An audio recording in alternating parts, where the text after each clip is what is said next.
evening, everybody. Especially to y'all, these two faces that I haven't seen in such a long time.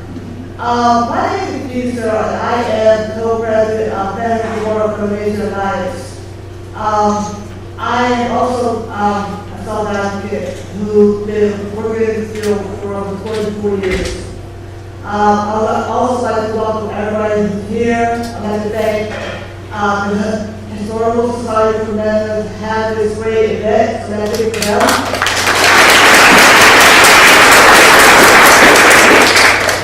And I also like to let you know that Hannah will be talking in a few minutes about some disability history that we've been working on for a while.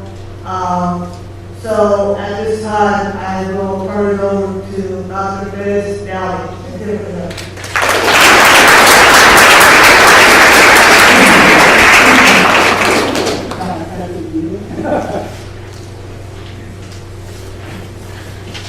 Well, good evening and welcome. Thank you for coming out on a chilly Wednesday evening. Our program this evening is one part commemoration. It's remembering Pennhurst State School and Hospital, which opened in November of 1908 and closed in 1987. So this is, in a sense, an anniversary commemoration. For many of you, as I look around the room, it is also something of a celebration. It's a reunion of sorts for people who have known each other for decades, worked together, struggled together, and it has shaped our understanding of what Pennhurst State School and Hospital and what the disability rights movement itself is all about. So this is about commemoration. It's about, in a certain sense, reunion or homecoming. And it is also an opportunity to reflect on history. History as a lived experience. And what I'd like to sort of implant in everybody is this idea: history is something that happens to people. And as we move through this evening's comments and conversations, that's something that I hope we all keep in mind. It is a story not only of a place and a particular group of people, but it is about history and human beings as the subject of history, and not only themes of tragedy, but also themes of triumph. We have a distinguished panel of participant experts, if you like, who will share some reflections from their own particular vantage points. And you have their names in the program. And what we thought we would do is to show a brief, but really poignant video that captures something of the history and reality of Pennhurst, and then invite our panelists one by one to share their reflections, their remembrances, and then to open it up for conversation and open it up for shared dialogue on the meaning and significance of Pennhurst. And I think that you'll see by the end, it is also an effort to recover an aspect of our local, state, and national narrative that oftentimes is forgotten or neglected, but it reminds us not only of what it means to be human, but also about what is essential in history as something that happens to people. So with that in mind, I'd like to ask if we could watch our little video, and I'll introduce the panelists, and we'll be off and running. There is a reception afterwards, and I want to thank the HSP as well, PMPA, ABC, CIO, everybody else for their generous support, and particularly for Chris Avenatti, who has worked for months along with Rachel and others to put this together. So great thanks to the HSP and for everybody else. So we'll watch this video. It'll give us a context to think about some of the remembrances that we shared there.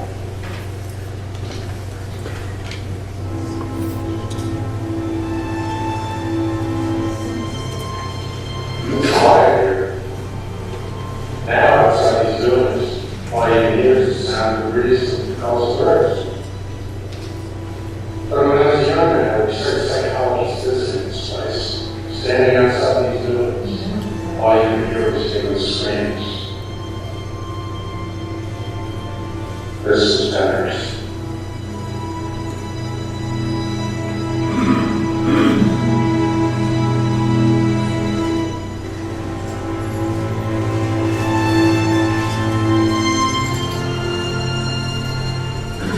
Those screams, heard by Dr. Conroy years ago, likely shut in boarding buildings, are now silent. The residents of these halls are all gone. But how within this brick and mortar is their story? A story that echoes to the core of our nation and resonates to the spirit of our people, especially Americans with disabilities. Contained within 20 buildings resides the narrative of some of those very Americans. Theirs is an account of tremendous suffering and darkness, met by incredible courage and fortitude of spirit. This is the story of the silence and abandoned people finding a collective voice, claiming their freedom and changing our world and our hearts forever.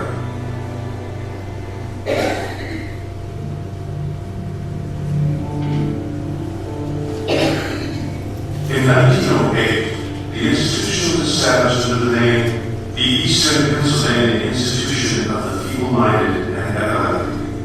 As defined by its founding legislation, its express purpose was to be a home for the, quote, detention, care, and training of idiotic and feeble-minded persons. Time would bear out a strong emphasis on this leading directive of detention. In that time, medical treatment for the intellectually disabled consisted of forceful segregation and sterilization of youth deemed as, quote, feeble-minded. The belief was that this wholesale practice was best for the sake of the disabled and for society at large. It was social Darwinism in literal, brutal practice. Over the first half of the 20th century, the complex swelled from the few hilltop halls overlooking the Schuylkill River into a 1,200-acre complex of over 25 buildings. In 1924, the name was changed to Pennhurst State School and Hospital, a name that would eventually earn infamy. In time, the complex housed upwards of 3,500 patients. Through most of Pennhurst history, the admission of individuals to the institution required only a court order or a doctor's certification of an individual's mental retardation and need of care. Such certification would irreversibly change an individual's life. Over its 8 years of operation, more than 10,500 souls were dispatched to Pennhurst. Many were children at the time of their admission. They would grow from childhood to old age, with no choice of leaving the institution, no opportunity or freedom to return to larger society. Theirs was an America decidedly without liberties. In hospital-like dormitories, the intern residents lived year upon year, sleeping in beds stacked end to end in great halls. The extremely disabled were confined to metal, cage-like cribs. By the 1950s, conditions at Pennhurst had deteriorated to a dangerous level.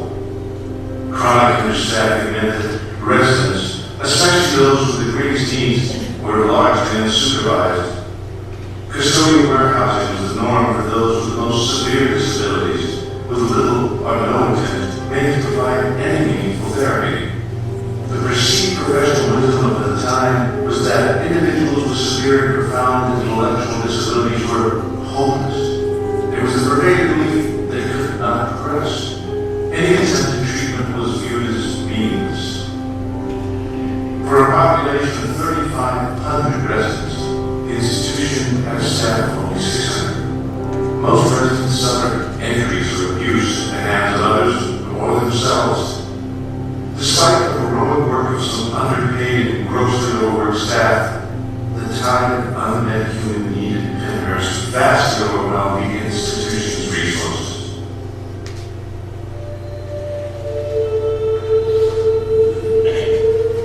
The horror of life at Pennhurst remained hidden from public view. The sprawling forest of grounds deliberately kept the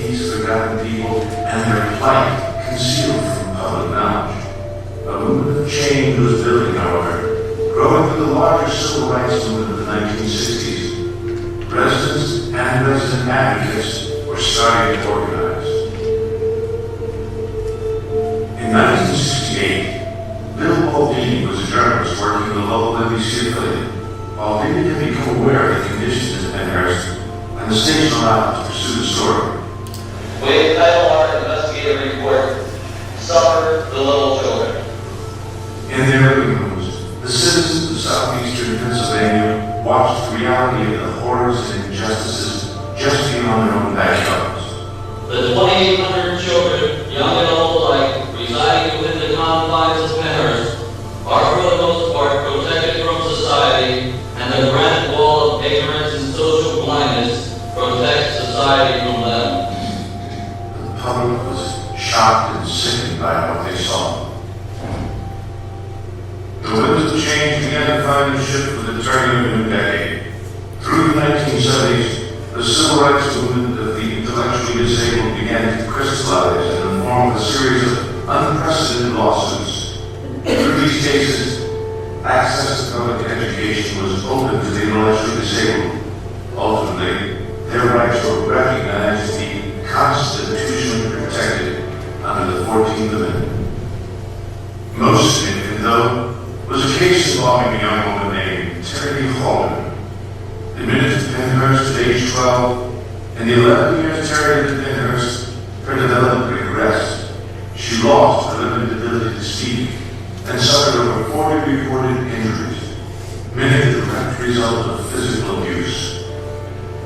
In Holden versus Pennhurst, the class action lawsuit representing Terry's plight and that of many others at the institution, Judge Raymond Broderick ruled that forced institutionalization of disabled people was unconstitutional. The landmark ruling ultimately closed Pennhurst and numerous other institutions like it. No more could the disabled be denied their rights as American citizens. No longer would those with special needs be hidden away in secluded institutions. Basic human rights and protected civil liberties were legally theirs at last. It was vision and imagination, as well as struggle and determination, which transformed those screams heard so long ago by Dr. Conroy into voices contributing to our society. It was shortly after Judge Raymond Broderick's landmark decision in Holden versus Pennhurst. Late one night at home, the judge's phone rang.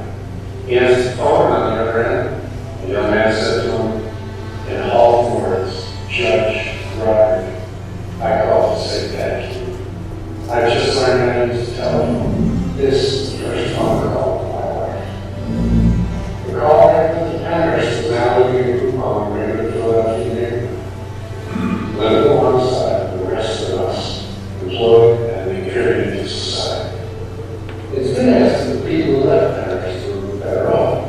That's the only question about America's efforts to do away with big isolated institutions for people with intellectual disabilities. After 30 years of research, the answer is unquestionably yes. Those people who move from large institutions to small community homes are better off in practically every way they know how to measure. It's one of the most successful social experiments in the 20th century. The struggles had been nursed by the residents and their advocates, transformed a very large chapter in American history to a hugely positive outcome. Their noble efforts eliminated the need for Pennhurst and hundreds of other institutions like it by reintegrating residents into society.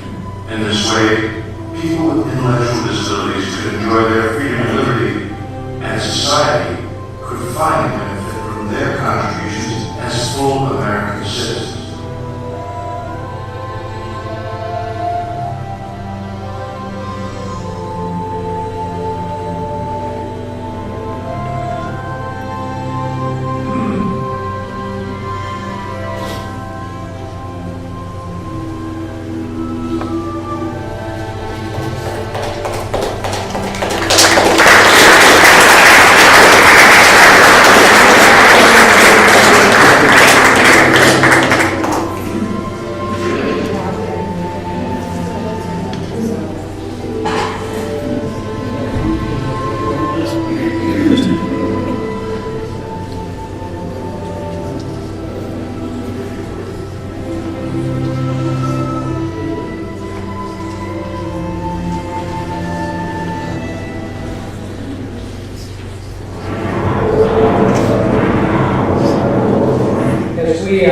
transition now to the panel, let me just acknowledge the really wonderful work that Keith Hoffmeister has done producing and directing this short documentary, which really captures the essence and the significance of Pennhurst and its place in the larger freedom struggle that we refer to as the disability rights movement. I'd like to invite our panelists to take their places again.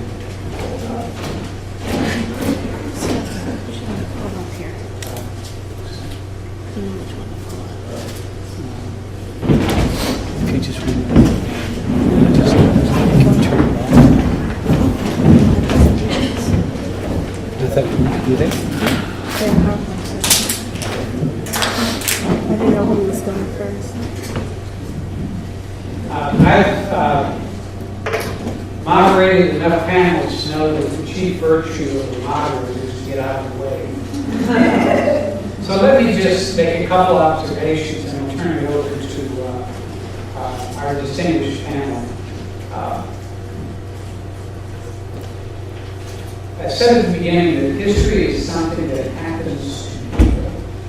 In many respects, Pennhurst and the other nearly 300 institutions like Pennhurst that were created at the turn of the 20th century and sustained throughout the 20th century were a feature of modernism. They were a feature of modern science and modern social policy. And so in many respects, Pennhurst reflects the culture in which it was created. It's also important to know that in several meaningful respects, Pennhurst changed that culture and led to a transformation in not only public policy, but social attitudes towards our fellow citizens who would have found their place in an institution, usually for life. Pennhurst was thought to be a model institution. For many of its residents, it became something of a nightmare, or what one author called a purgatory of sorts. One of the great and unheralded civil rights movements of the 20th century, and in this ongoing movement, is the continuous struggle for disability rights and full equality for all citizens, regardless of their station or status. And as we turn now to our panel and their own reflections on not only their experiences, but the significance of Pennhurst, let me just observe that these folks, like some of you in the audience, have been in the trenches for decades, and they draw on a wealth of experiences to share their sense of why Pennhurst matters and how it can lead to a different and better future. I'll also observe that next year is the 50th anniversary of Bill Baldini's remarkable documentary, his reporting.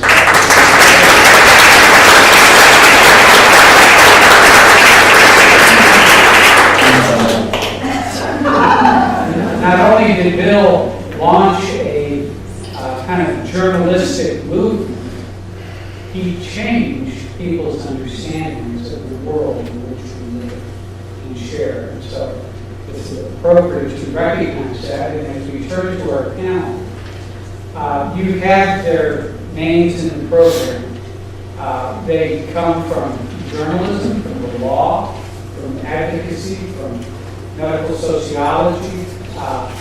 They draw on a wealth of experiences. We have many other folks here who have experiences to share.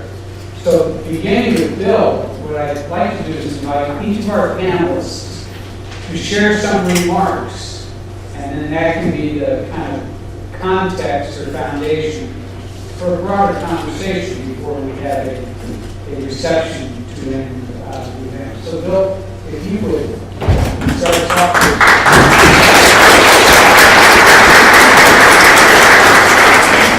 Thank you, Dennis. That introduction made me realize one thing. I'm really getting old. I'd like to recognize the people who did that film. That was really good. That's very good. I would like to make an apology before I start to anyone who's heard this story before. I'm assuming most of you people don't know the story of Pennhurst, so I'm going to start from there. But for you who have heard me talk about this before, I apologize. Pennhurst got started by accident, probably the best accident of my life. And the reason it happened was because I had nothing to do on a Sunday as a young reporter looking for a story. So I went to the Marriott Hotel, which was right across the street, and I ran into a guy named Jerry Haas, who gets no credit at all, but deserves a lot of credit. And he was a public relations man for the mainline Chamber of Commerce. And he's the one who told me about this place, Pennhurst. Well, frankly, I thought the man was insane. And I remember telling him, if 1/10 of what you're telling me is true, I'll do a story on Pennhurst. So we had to figure out a way to get me in there, so I joined the mainline Chamber of Commerce and went up there the next Sunday where they volunteered. And I went through. I could not believe what I saw. The man was not exaggerating. In fact, he understated the problem. To me, it was frankly stunning. It was something I never expected to see, nor did I ever believe that something like that could exist in our society.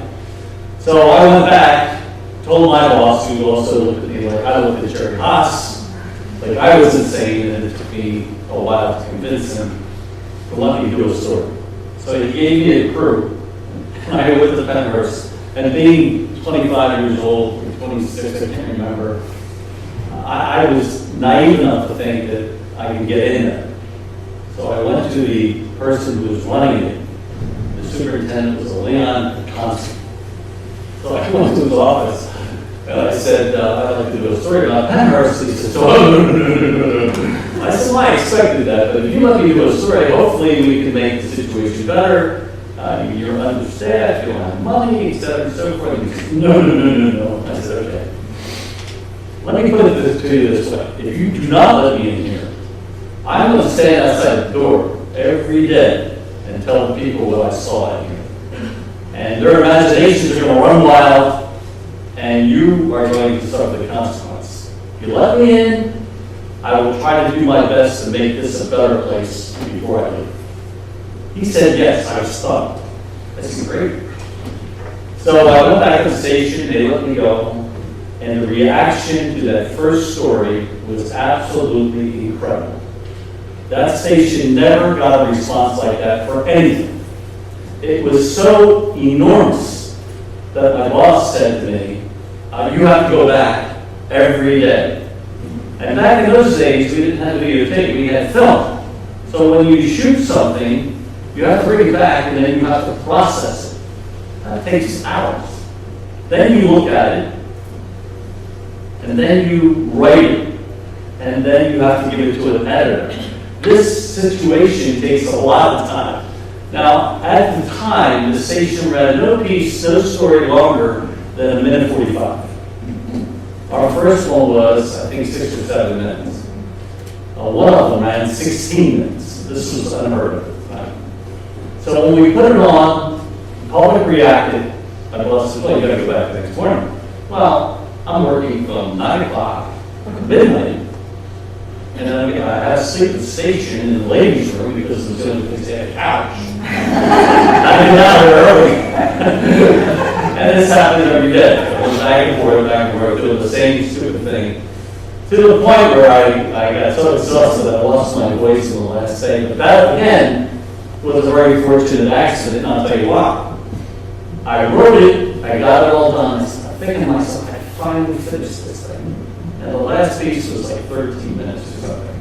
And I literally could not speak. I mean, I was just exhausted.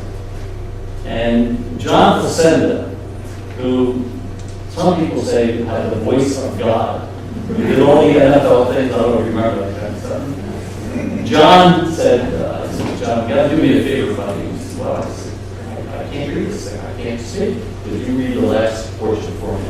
Which he did. And he was magnificent. And it was a great way to end the whole thing. But here's more good news. The public itself was stunned. First of all, let me tell you what the perception was at the time. Mental retardation and mental illness was one and the same. That's how people thought. Now, I'm not talking about just the common guy on the street. I'm talking about your public officials. Because I ran into this problem when I tried to get them to do something. Let me give you one example. I asked, how come these people were segregated all the time? Men over here, women over here. Well, we can't let them get together. Why not? It'd be chaotic. What do you mean it'd be chaotic? Well, you know they're men, I said, no, they're not. Some of these people, most of them are mentally retarded. It's a different story.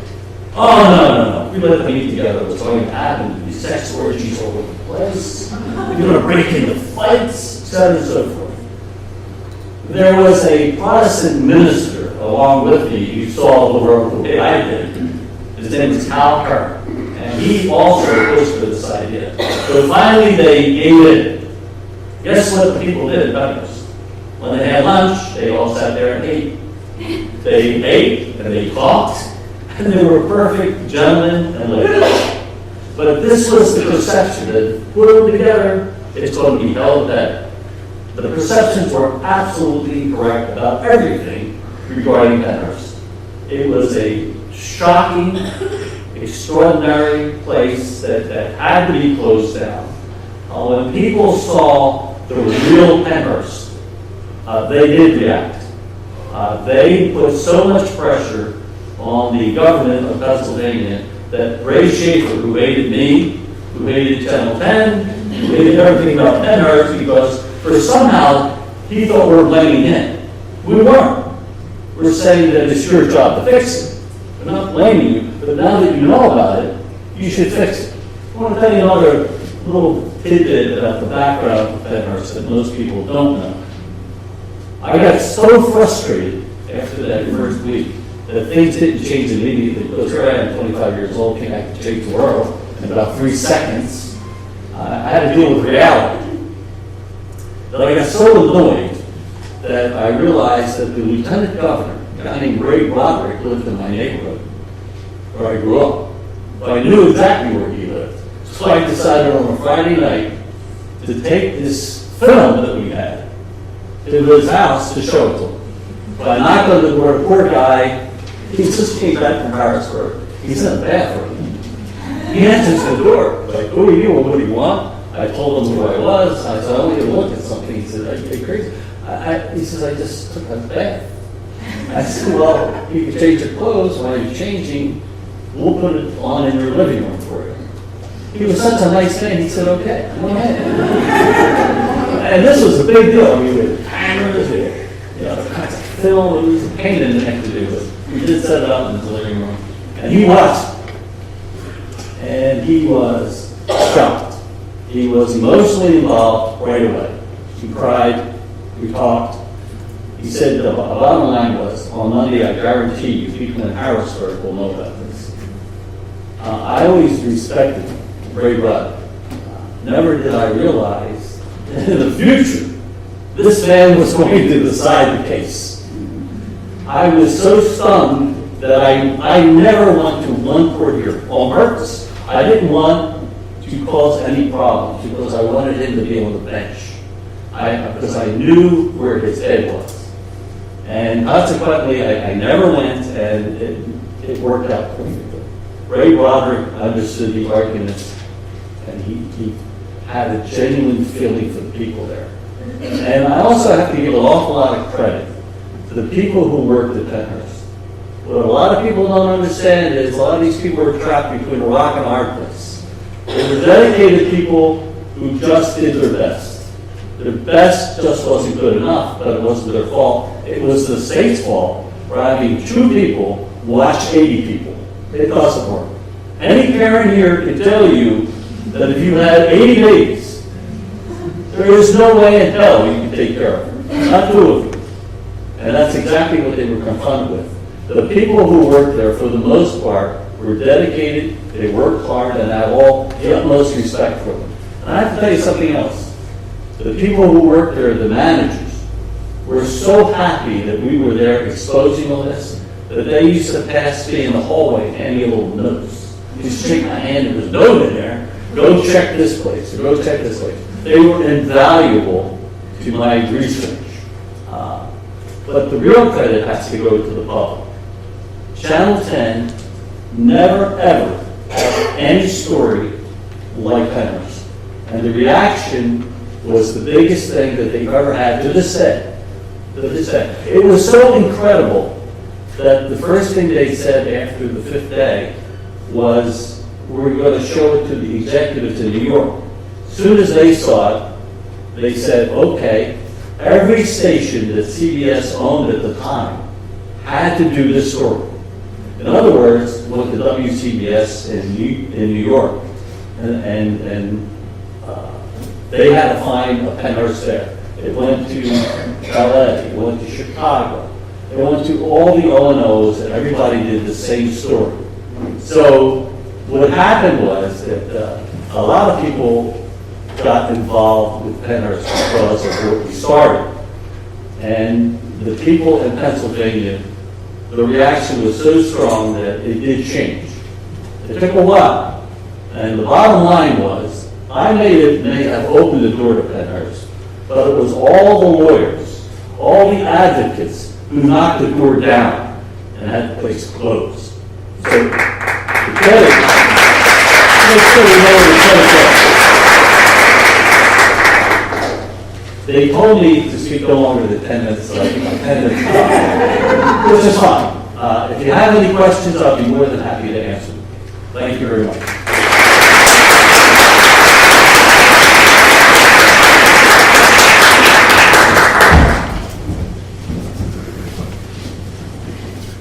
We move next to the issue of advocacy and the role of parents and families and organizations, and particularly the role of self-advocates themselves, and lay a foundation, and then we'll move to a discussion of how Pennhurst changed constitutional law and changed jurisprudence in the United States. So with that, it's my pleasure to introduce Mark Friedman.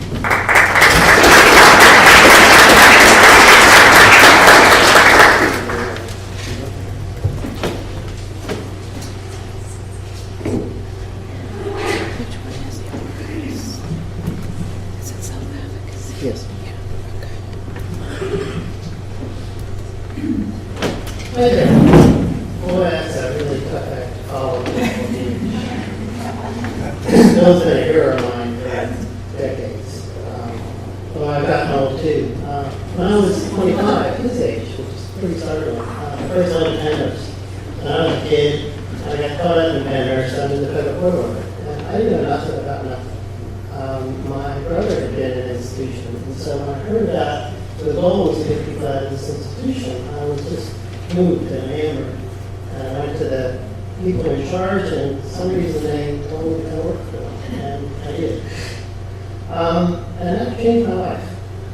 I was involved for the medical court under Judge Roderick and something called the Office of Special Master, and it was part of implementation. And the uniqueness and difference was at that time, people with what's called non-retardation were not thought as able as even citizens, as people.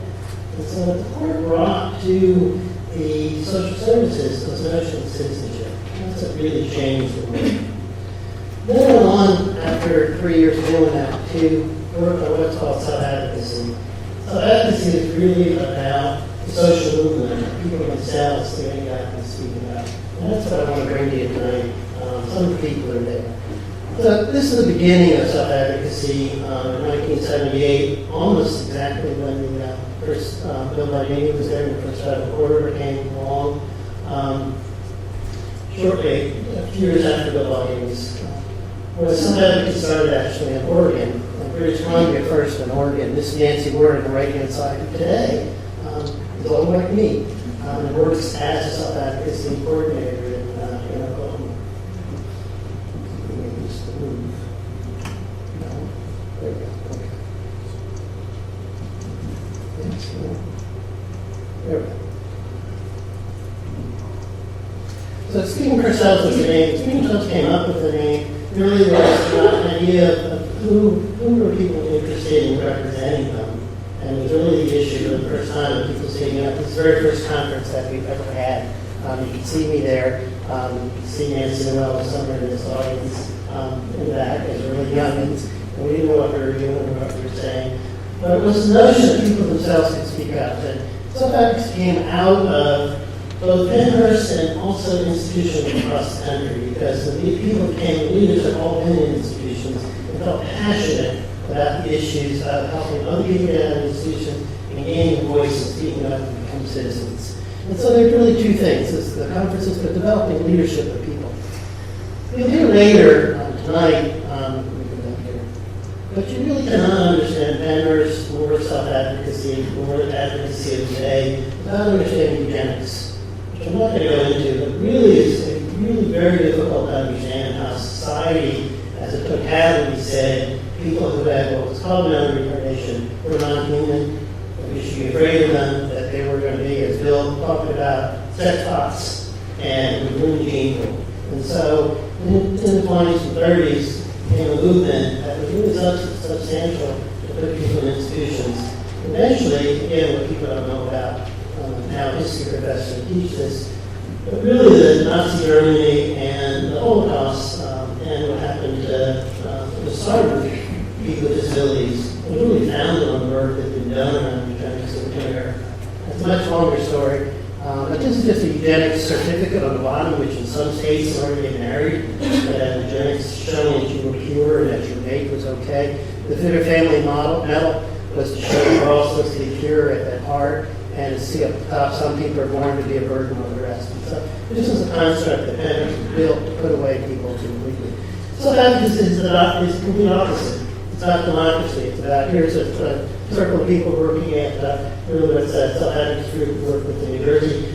People coming together who were at that time institutionalized, coming together at community college, or getting out of locker awards for the first time, gaining a voice, speaking up. It's really at the moment where each of those people are smiling and joyous, but they're just elected to be the president, the vice president, and the secretary of the organization. And this is the first time that anybody listened to them, heard people. This is the moment in the institution. This is again, a little bit of what Bill was talking about. It's not very long ago, because this is communication work. I'm sure if you watch TV, you see, high technology, talking computers and everything else. This is the communication work that you had at the time. This is just a few years ago. So how backward these things are. Here, she's typing out what she would communicate. Let's get out of here. This is a New Jersey institution. One of the things that really led to advocacy efforts was people with disabilities who had been oppressed, who had been segregated, who had nobody, beginning to speak up. And so people got to be able to have the voices heard really change people's lives. So people that dress up like the rest of us and what other time and what these that we go in and be somebody. This is really what changed disability in America. It's 1990, the American Disabilities Act. I was very fortunate to be on the grounds in a very moving ceremony with 3,000 people there.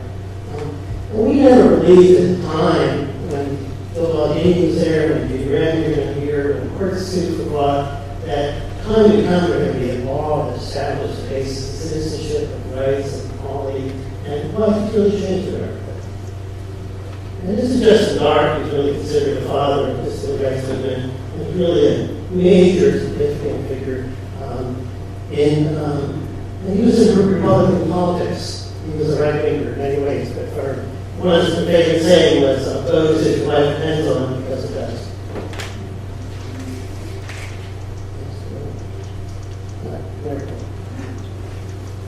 This is an app which was really an issue of people with physical disabilities, people with intellectual disabilities coming together for the same issues. And even today, when people think about disabilities, they think of physical disabilities and not so much about intellectual disabilities, but we're seeing progress. We're seeing shows like Speechless on TV and whatnot. But really was bringing together, they had for a long time demonstrations, rallies about the buses. And so this was the first demonstration, was Debbie Robinson demonstrating in Harrisburg about the state institution. We put on national, the state and national campaign about the institution, bringing the word to people and saying to people, we want to be free, get out of the institutions. People felt this really strongly because they lived in institutions. Again, it's in Harrisburg. This is coming full circle. This is Roland Johnson, who was the president of the organization speaking for herself and became a national leader in South advocacy. And who would ever believe that someone like Roland Johnson, a inmate, a resident of Pennhurst, who lived there for more than 1 year, get out to be a citizen and someday go and meet with the president at the time, President Bush. And he was given on medals. Roland's actually given President Bush a medal. So being seen, this again is in developmental setting, New Jersey, gaining a voice. This is a really, again, back to eugenics. This is a cemetery showing the issues and institutions.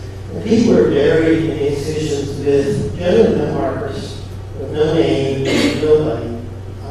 And so this is a campaign, and you can see here, it's actually not in focus, but they actually have markers. This is out west, and their numbers. So all that you got was you were numbered, even in death. And I'll show this is a campaign that a number of groups have done, a number of governors in other states have done apologies, and have actually gone back and put names on markers on each of these cemeteries. These are some of the things that people are doing now. The R word, if you remember, wasn't that long ago that retardation was the word of choice. And it's just totally out of the self-advocacy movement. Really people with disability being present in meetings and saying, first time I ever heard it when I started in 1982, I was having a small group, 6 people, get together for the first time, I didn't know nothing. And helping people, and I come up with people and I say, you know, there's this word, retardation. I know you don't like it, but we got to do something about it. What are we going to do? This woman, Marcy was 32 at the time, turned to me and she said, Mark, that's a terrible thing to say. Don't ever say that again. And 20 years later, we now have an election. And I want to end with Bill and Sam. Bill and Sam are from Pennhurst, Tennessee. Pennhurst, Tennessee brought the first and only lawsuit ever brought that actually this year closed the three state institutions in Tennessee after a 20-year battle. They brought a federal court case very similar to Pennhurst. Judy Graham was the key lawyer in that. And they were the first group, the first group of people themselves, people with intellectual disabilities, bringing this lawsuit. Sam and Bill were officers of that. 26 years represents 26 years they stayed at this lawsuit. They're finding closed all 3 state institutions in Tennessee. Tennessee being the 14th state of all their institutions closed. There are no longer any institutions like Pennhurst in Tennessee. I'm going to end with that, and thank you for. I do want to say.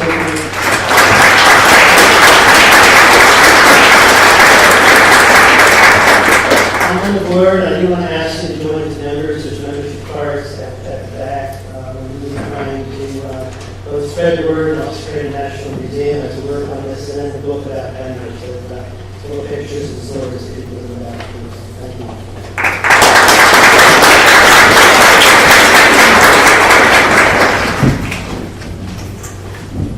Thank you, Mark. In many respects, Pennhurst has been ground zero in the disability rights movement. And disability rights as human rights and civil rights. And we're fortunate to have someone who has been a legal advocate and a litigator for decades to talk a bit about the constitutional significance. So it's my pleasure to introduce Judy Graham.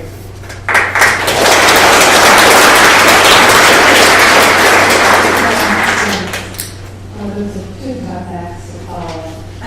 I sort of stumbled into the Pennhurst lawsuit thanks to a wonderful man who's sitting here close to the front, Elias Cohen, who was the person who hired me to work at the Public Interest Law Center, which represented the art and playing class in Pennhurst. And I was able to work with the lawyers who brought the community integration claims in that case via an amended complaint in 1975. And I represented the plaintiff class throughout the active part of the case, which ended in 1998, 11 years after Pennhurst itself closed.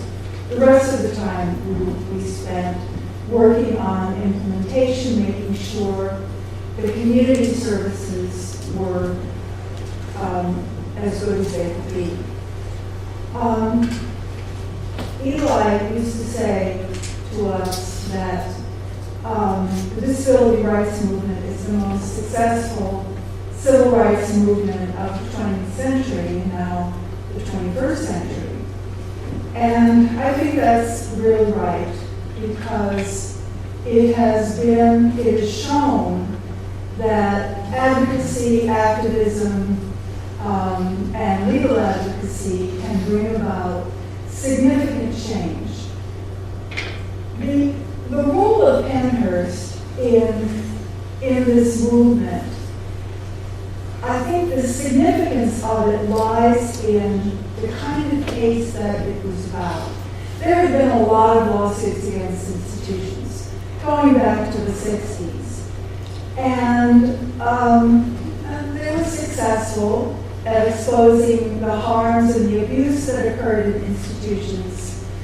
But legally, in terms of jurisprudence, they kind of led to a dead end. There were a lot of lawsuits about the so-called right to treatment. The idea that if you gave up your freedom to be in an institution, you should get treatment in return. And that was always a very shaky legal theory, but people kept bringing it because they didn't have an alternative, really. It was clear that people were suffering from being in institutions, but people didn't really envision an alternative. So those theories saw people with disabilities as kind of passive recipients of care and treatment, whether it's bad or it's good, but not as active citizens. And the huge difference that Pennhurst brought about in framing the issues, the legal issues and the social issues and the intellectual issues and just the values issues, was a profound difference. And it came out of the experience in Pennsylvania of the right to education cases, which was based not on some sort of right to be treated better, but on the Equal Protection Clause. At the time, there was no legislation in the United States implementing the guarantee of equal protection of the law as it applied to people with disabilities. That came a little later with the enactment of Section 504 of the Rehabilitation Act, and then the Americans with Disabilities Act, as Mark discussed. So the Park right to education case, Park versus Commonwealth, was based on the Equal Protection Clause and the concept that if the state provided a public education to its citizens, it had to do that on an equal basis. It couldn't discriminate on the basis of disability. At the time, children with the most significant disabilities were not able to go to school on the same basis as others. They were allowed to be excluded if they were deemed quote-unquote ineducable. So that concept led to something very interesting in the Park case, which was a hearing on the question of whether children with significant disabilities were in fact uneducable. And a whole lot of experts came to testify about that. The lawyer who represented the Pennsylvania, it was called at the time the Pennsylvania Association for Retarded Children. It later became Retarded Citizens, and now it's simply the ARC. But Tom Gilpool, the lawyer who represented the ARC of Pennsylvania, brought the greatest experts in the country to testify about the capabilities of people with significant intellectual disability. And it was quite revolutionary. It led to a great judicial opinion, and it laid the groundwork for the Pennhurst lawsuit, which was filed just a few years later. So Pennhurst was really the first of these cases that was based squarely on the guarantee of equal citizenship and the fact that segregation was a denial of equal citizenship. And as a consequence, it didn't focus on fixing up the institution, although certainly improving the conditions as long as people were there was always part of the litigation. You can't just stand by and let people continue to experience these horrific conditions. But the vision was always about an alternative, about supporting people to go back to their communities, to live lives of meaning and dignity and worth with all the advantages that other citizens have. It hasn't been uniformly successful in the sense that these other theories continue to linger. Many of the institutional cases have been brought for the purpose of fixing up the institution or with a claim or a request for downsizing the institution tacked onto that.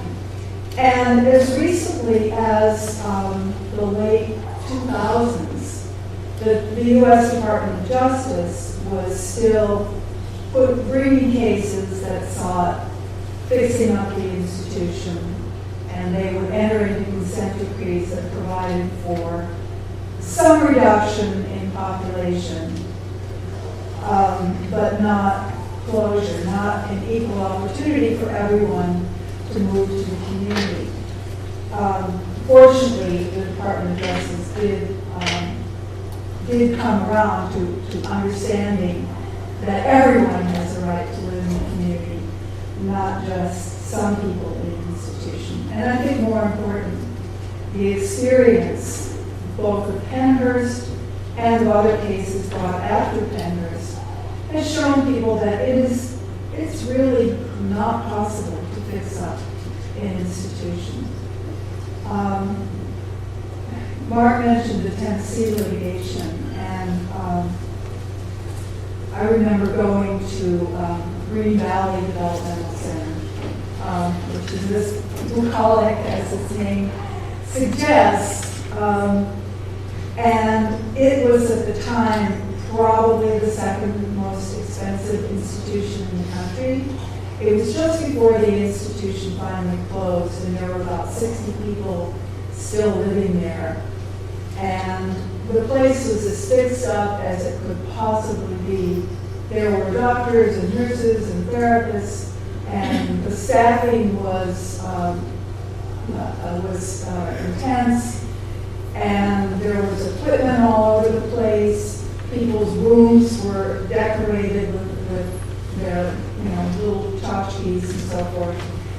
And it was terrible. I mean, it was, people spent the day idle, for all the money they spent, it was something like $1,300 per person per day at the time. People had nothing to do. They sat in their chairs, zoning out, sleeping. TVs might be on somewhere, but nobody was listening. And the institution is closed now, but on the last day of that tour, a gospel group, a country gospel group came in to lead a sing-along with the residents. So we all went to that. And it was really great. The same people who had been sleeping and zoning out suddenly came to life. And they started singing, some people sang solos. It was just such a profound transformation. And it made me realize that although this institution is located in one of the most homogeneous cultural centers in the country, I mean, everybody is a white Anglo-Saxon Protestant.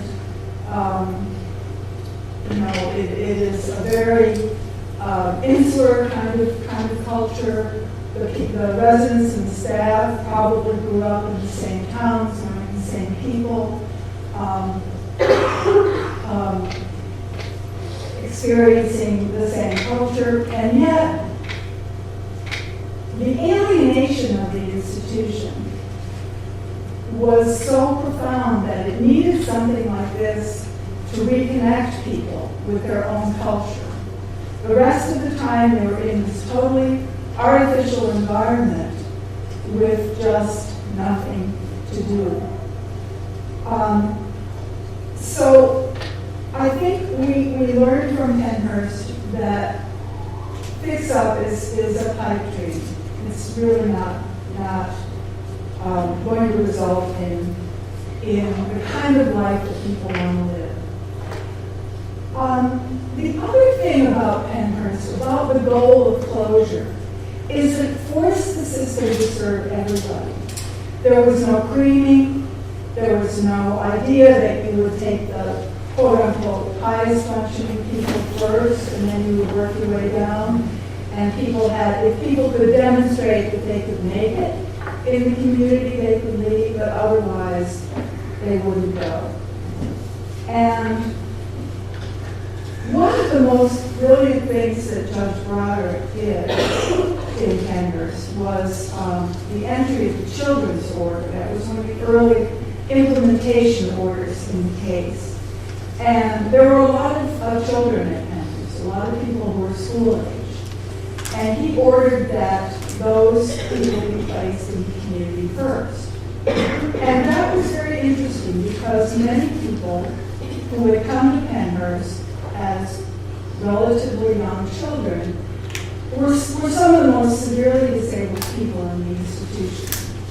So when the communities had to provide, or the counties had to provide community services for them, they developed the capacity to serve everyone with significant disabilities. And that was really the revolutionary part of Pennhurst. And it wasn't easy for some of the counties. It was terribly difficult for Philadelphia, which had been sending its residents off to the Netherlands for many years.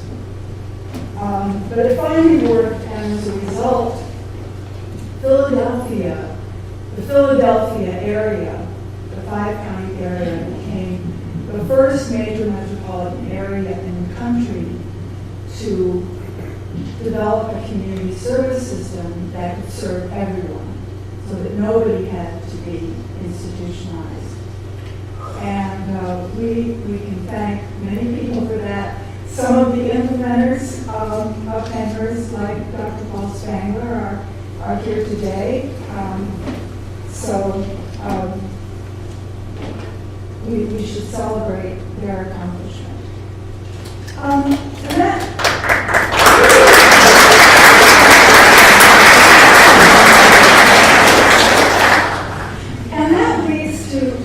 the final point that Pennhurst showed us that equal citizenship extends to everyone. There's no test that you have to pass to be an equal citizen. And it taught us that the people with the most significant disabilities might very well be the people who benefit from community living the most. Dr. Conroy will, I'm sure, be talking about his research on that point. But it was also borne out in experience during Pennhurst. Something we've kind of forgotten is that the settlement agreement, the final agreement that ended the case, ultimately, many years later, but was implemented throughout the later years of the case. Originally, the Commonwealth thought that there were about 30 people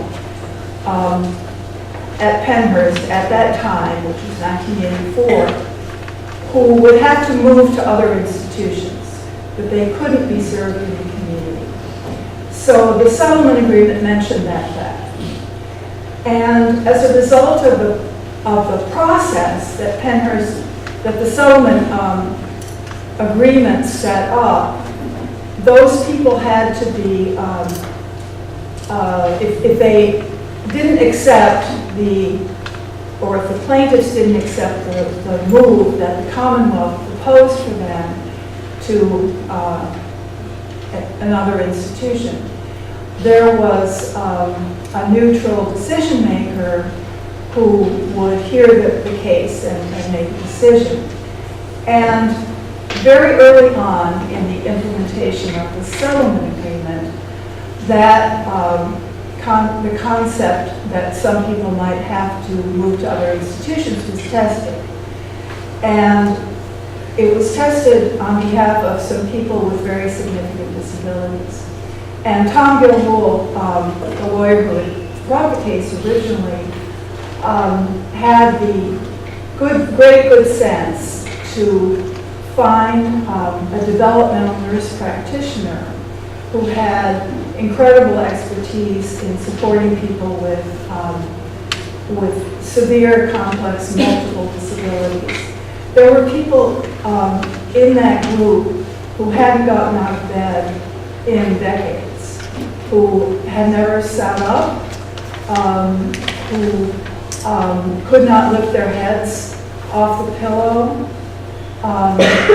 people who had such severe contractures along with significant intellectual disability that they spent their days at, lying in bed like those people that you saw in the Call to Conscience, the people that Bill Baldini saw when he first went to Pennhurst.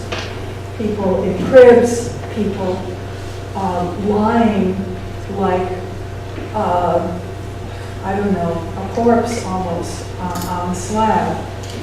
And when those people finally, as a result of this process, moved out, they actually gained tremendously.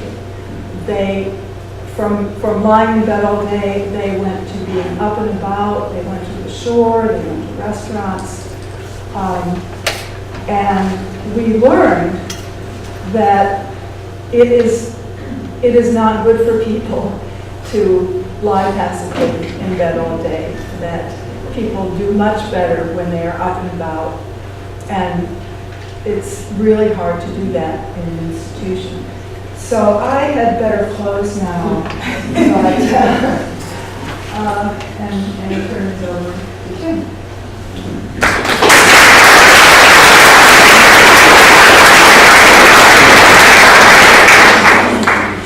I'll just say that with thanks to Jim Conroy is co-president of the Pennhurst Memorial Preservation Alliance. Also is the CEO of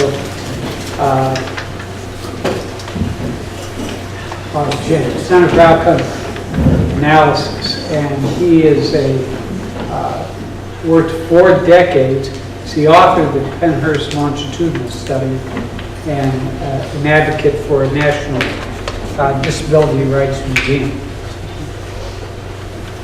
Thanks, Dennis. And these are heroes of mine that I'm sharing the podium with, so one time.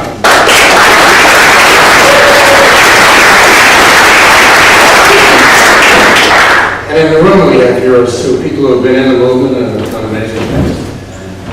Folks who have set up community programs in 10 states, Marge Brown. People who have been in the trenches since the Pennhurst years, Nancy Noel. Pat Ware, Leslie Wilson, who worked on the Pennhurst case back in the 70s, for heaven's sake. And so many others who have been in this. And so, one for you too.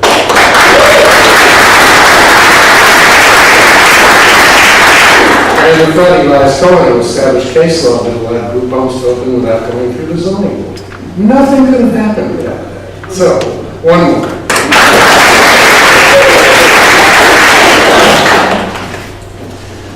I think it's kind of cool to begin with a story that has dignity and tells a bit of a lesson about freedom. And it's one of my favorites. It's about the last two guys at Pennhurst. They had lived their whole lives there, and they kind of didn't want to leave, and they were scared. So, in the end, a deal was made that they would move into what used to be the doctor's house, the physician's house, a little white mansion on the grounds of Pennhurst. And they would move into that, and that would be their group home. Now, it's not really in the community, it was on the grounds of Pennhurst, so there was controversy. But they did move into that house, and I was there. So, I tell this story, I hope with dignity and respect, but it's really cool. These two guys were kind of grumpy. We took them from the last unit, locked up the last unit, the hospital building, drove them to their new home about 300 yards away. And I remember them, we'll call them Clarence and Percy, walking inside, kind of grumpy, leaving their home. And they walked in the living room, had a big TV and a stereo in it. And I watched them go upstairs, and they each had a separate bedroom, each with a TV and a stereo. And I watched them come downstairs, thinking, and I think I saw in their faces, it's good work. And it wasn't until 30 years later that I found out what happened next. They went into the kitchen with Marcia, a wonderful staff person who was assigned to work with them. They went into the kitchen, they came out like, wow. 30 years later, Marcia told me what happened in the kitchen. She opened up the refrigerator and there was a six-pack in there. That's a story that's funny, but it's about freedom and liberation and individual choice, too. And it tells a world of stories to me. But what I'll do here is tell 7 points that I think we learned from the whole Pennhurst experience, which is a microcosm. What happened around Pennhurst, the reason we're here today is it really is a microcosm of the disability rights movement. It tells the same story around one small institution, out of about 300 that used to exist. But people who make lists really annoy me, and now I am one of them. Wouldn't be the first time. Wouldn't be the first time. Thanks to you. Jim and I, by the way, co-presidents of the Pennhurst Memorial and Preservation Alliance, and we came from such astonishingly different backgrounds. I grew up in a family with great schools, and I went to a great college, and I got a job there. And Jim was put in foster care and sent to institutions, and so forth and so on. And when you came out, you went to a group home and a sheltered workshop, and now she's got a job in her own apartment for 2 decades. And we're both co-presidents.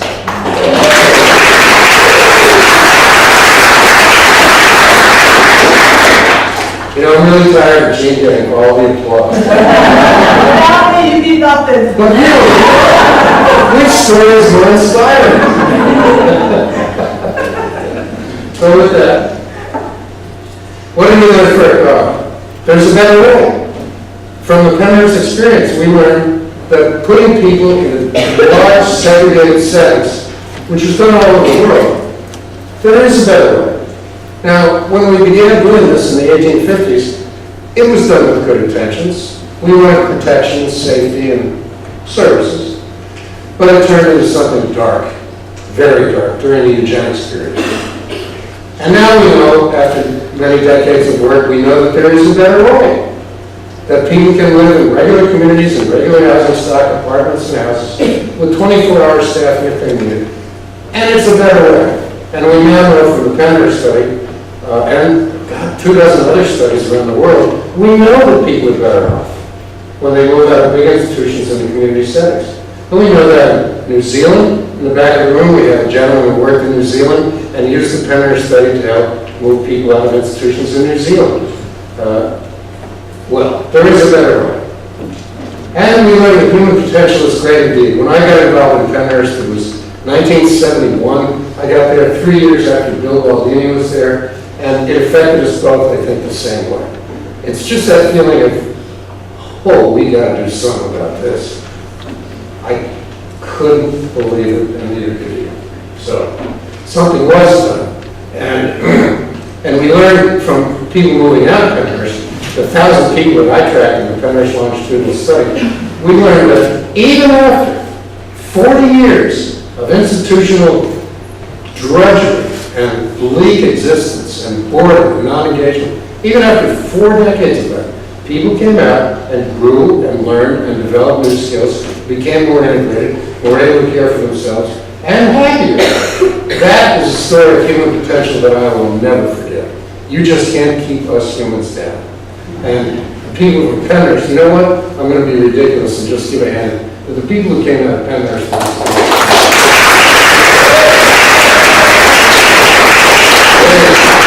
if there's any heroes around here, they went through hell and came back.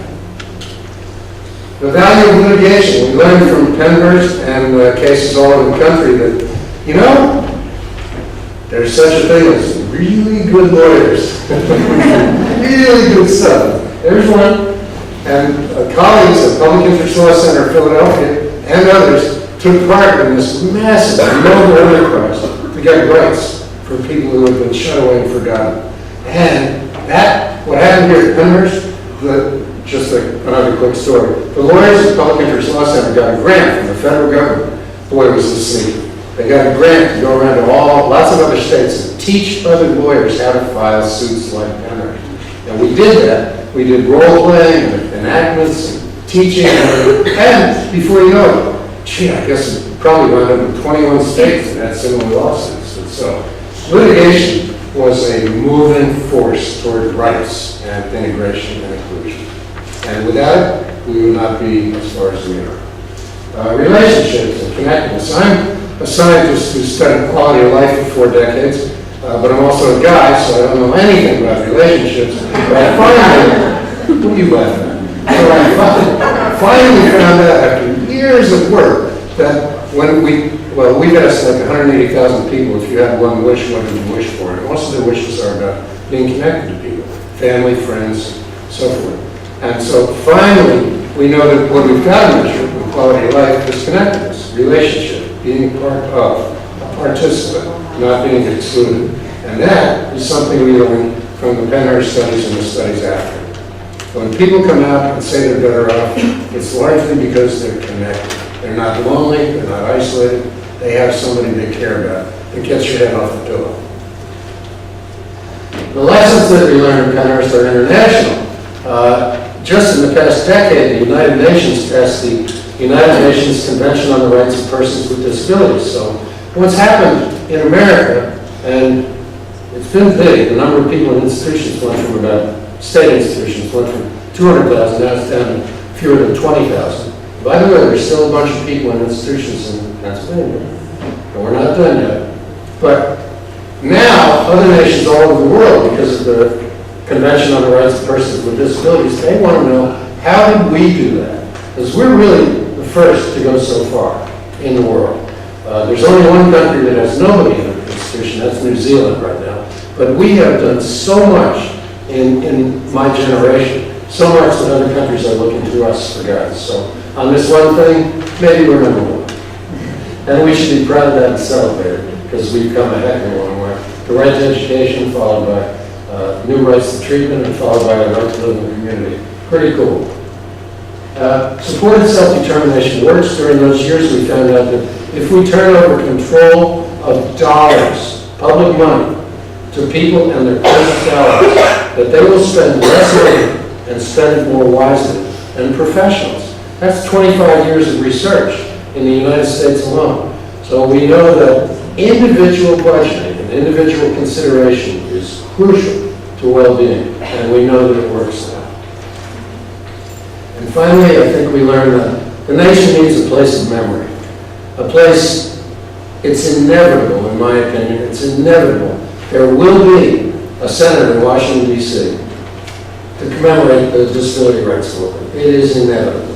And we, people who represent folks with intellectual and developmental disabilities, we really need to be at that table. Otherwise, we could be forgotten, as we so often are, in the publicity about people with physical disabilities and autism and whatever disability is hot at the time. We need to be at that table and never forget what happened in places like Pennhurst. So we, the Pennhurst Memorial and Preservation Alliance, are now engaged in an effort to do something local. And then, of course, we'll contribute to a national effort. But the local thing is to try to get a hold of the superintendent's mansion at Pennhurst and turn it into something else, which I think is ironic and cool, and we're going to work on it really hard. At the very least, what we've got to do is provide a counterpoint to what the main campus of Pennhurst is being used for now, which is a haunted house.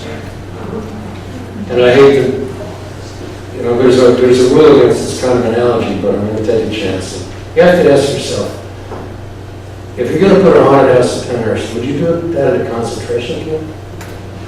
I think the answer is no, and we've got to do something to lend some dignity. I think it's fine. Eastern State Penitentiary has an annual event, but it doesn't insult the memory of the prisoners and guards.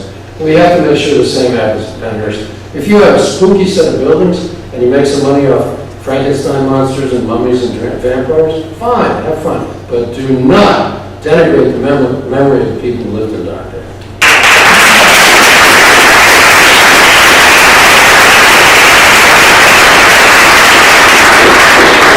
And so that's why I want to end by saying, join us, please. We're going to give every effort in our last breath to doing something dignified next year, to teach the 60,000 people who are going to come to that haunted house, to teach someone the real story of Pennhurst and what really went on. So join us, please.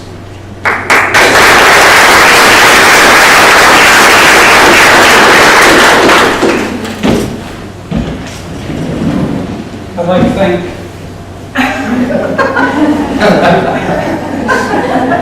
it's happened before. I'd like to thank all of our panelists.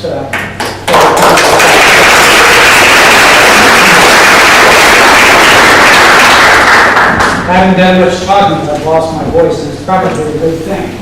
Let me just share a thought before we open this up for conversation, and that's really the point.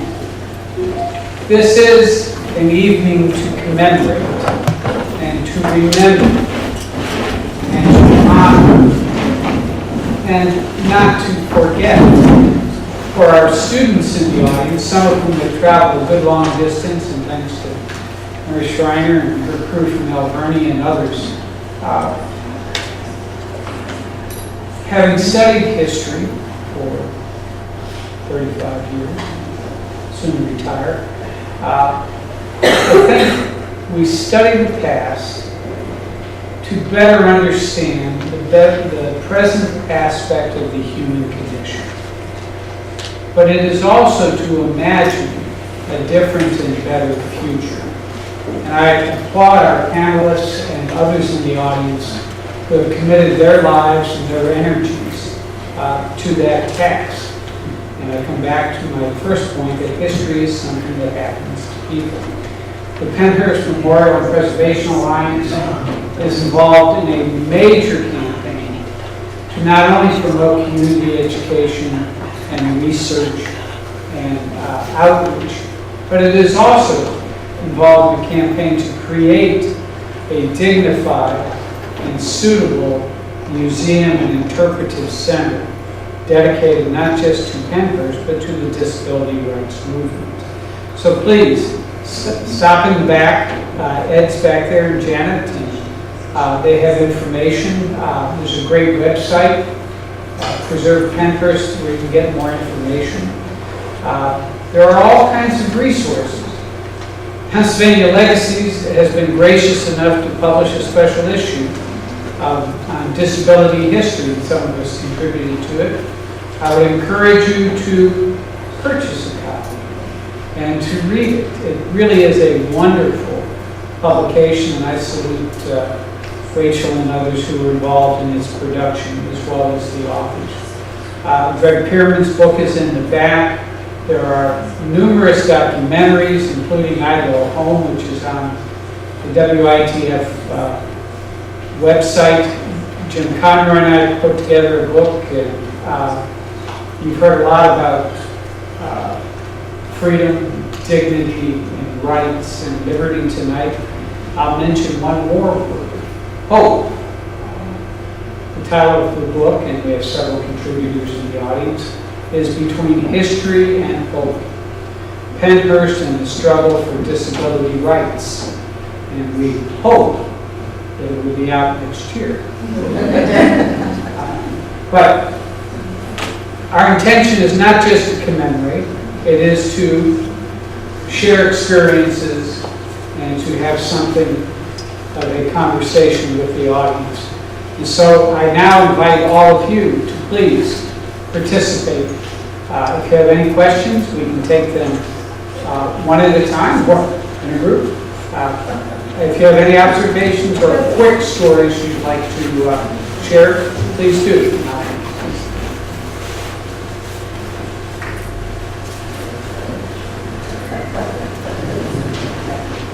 As a person who retired from the field and having dedicated 28 years of my life, both placing people who had moved from Pennhurst and working with them, I'd like to thank you very much for reminding me of what I did with my life.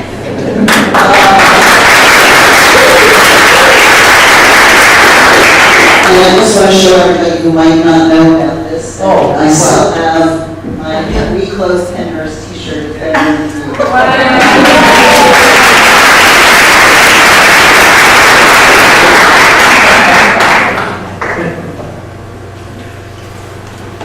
Anybody else? A thought, story, question for the panel?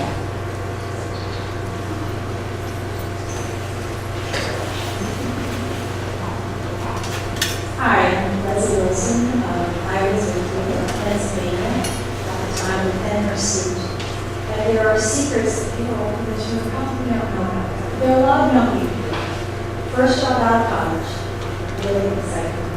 I got to go to the U.S. Supreme Court and hear our attorneys and go argue our case.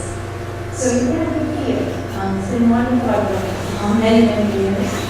But there were many times when we didn't know we could continue the case because there wasn't enough money. And I remember Pocock coming to the York board and saying, you have to help us raise money or we're going to have to shut down the case. And we worked very hard to find those dollars. But our board of directors was all parents and individuals with disabilities who lived in the community. These were not parents of people who were in institutions. They wanted everyone to have that community living, and they raised those funds to make sure that that case was made. So I want to congratulate that board of directors. Many of them are long gone, but love foresight. So thank you.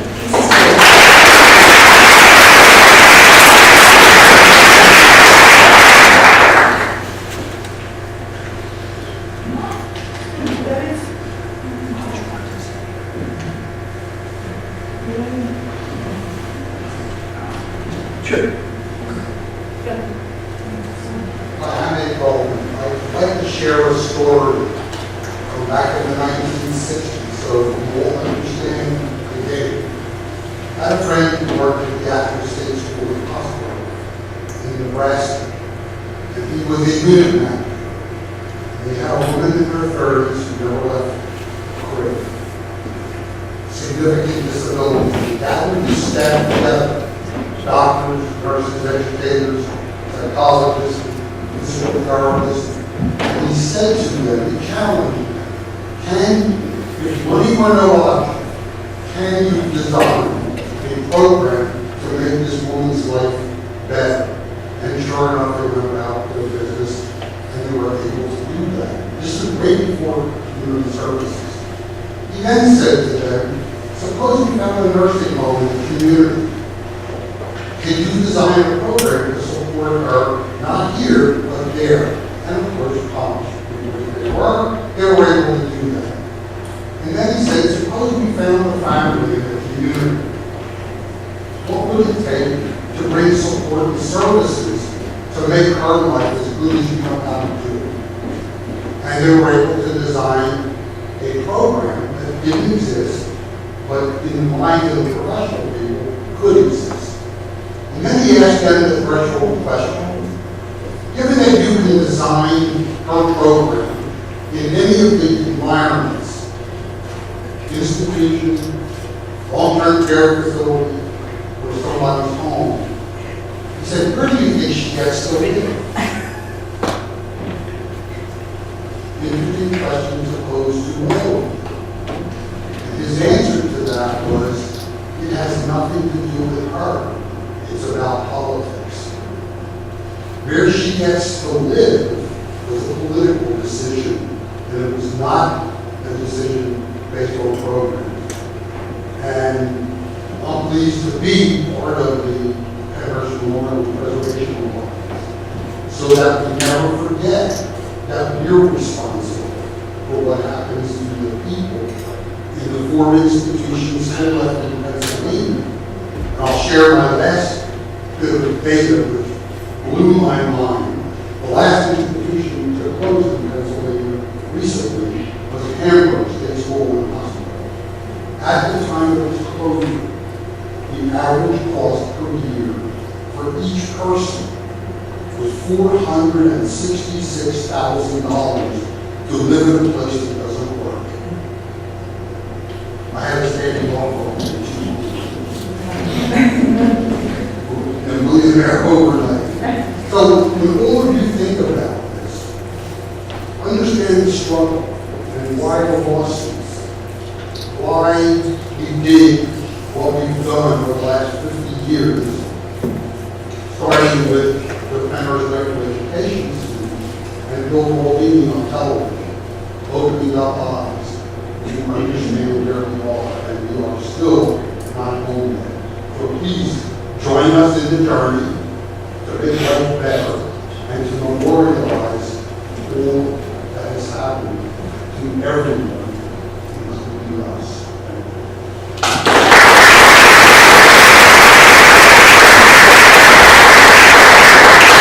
I'd like to introduce Jennifer Clark, who's the Executive Director of Pillcott, which had a crucial role in all.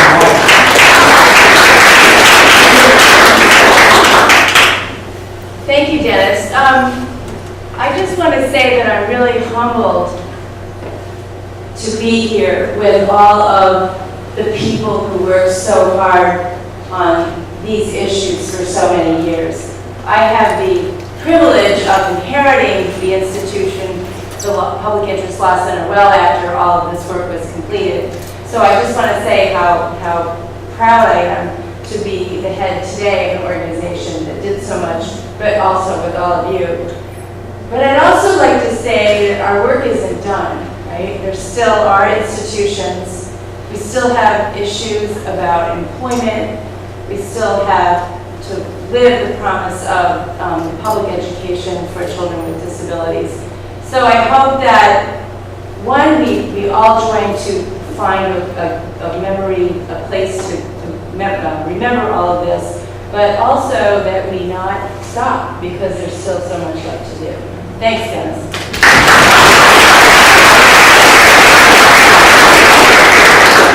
I'm told we have time for 1 or 2 very brief questions. Since I started at the beginning of this, I mean, was speaking for ourselves and master's office, but you have a very unique week. And I'd like to put another end to the bookends of this whole journey. Monday night, I went back to school a few years ago to become a sex educator to teach people with disabilities how to have romantic relationships and love with them. Monday night, I started to a packed house of parents who wanted to learn how to help their children have healthy sexuality and love them and find out. Today, I teach in a number of high schools who have hired me to teach their kids how to have boyfriends and girlfriends and healthy relationships in their life. So I think that's pretty neat. We come along.